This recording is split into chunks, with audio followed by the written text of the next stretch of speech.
Hi guys! Welcome to my channel. This is Condescending Nito. Kung hindi ka pa nakasubscribe sa channel ko, mag-subscribe ka na.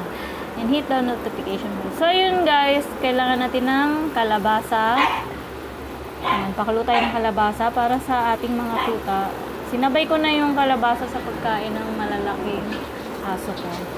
Then ito, handa natin ang holistic natin para sa mga tuta. Yan guys ha. Holistic dog food dahil 4 sila, medyo damihan natin. Pang 1 month old lang ito guys. Ayan. Ayan. Kalabasa and holistic dog food. Maganda po kasi ang holistic dog food kasi nakakakintab siya ng buhok ng mga aso. Ayan, dagdagan na natin. And haluan natin ng tubig. Ayan. Sakto lang guys ha. Ayan. Kailangan natin siyang pakuluan. Yung iba guys, inaano nila. Ayan. Ibubukod ko na ngayon ang kalabasa. Ibubukod natin ang kalabasa. At yung matitira ay para sa mga asong malaki. Ayan. Durugin natin. Ayan, dinurog ko na siya. Durog na durog. Para kang gumagawa ng lugaw. Then guys, ito na yung, luto na yung pinakuluan natin ng konti. Ayan. Ayan, diba malambot siya agad. Halo natin. Then, durugin ng durugin. Ayan. Durugin natin ng durugin. So yun guys, ano nakatulong sa inyo ang video na to? Nakatulong sa inyo, naghahanap kayo kung paano magpakain ng tuta.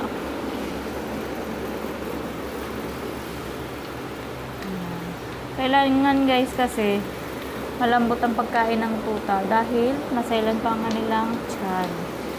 Kailangan durugin pa natin. Ilang araw ko na silang napapakain guys.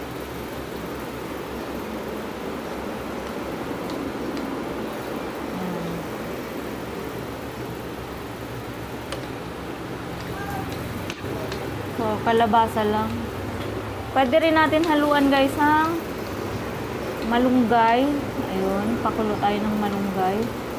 Pwede natin haluan. Basta yung masusustansya pagkain, huwag haluan ng asin, huwag haluan ng betchin at asin. At yun ay delikado sa ating mga alagang aso.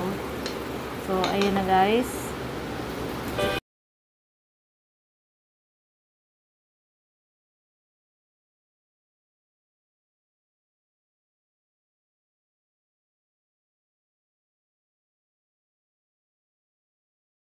Halo lang ng halo.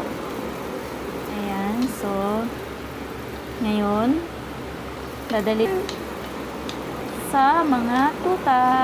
Ito na. Ayan. Tapat natin sa electric pan. Ayan. Sila'y gutom na gutom na. Gutom na gutom ng mga bebe ko. Gustong-gusto na nilang kumain. Ayan. Ayun. Sarap. Sige, kain lang mga bebe. Ayan, sarap na sarap sila guys. So, para madaling lumaki. So, ganun lang ang proseso guys. Pakuluan lang ng konti ang dog food, pang tuta. Then, pakuluan mo rin ang gusto mong ihalo. Kalabasa, gulay, kahit anong gulay, kung anong gulay na meron ka, pwede din carrot, basta durugin mo siya.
ayun guys.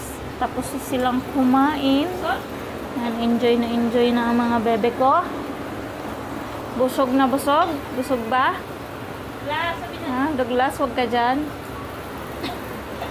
Busog na busog, bebe. Ang Oreo, busog. Ayan. Busog pang itaw ang plato. Uy, plato na yan.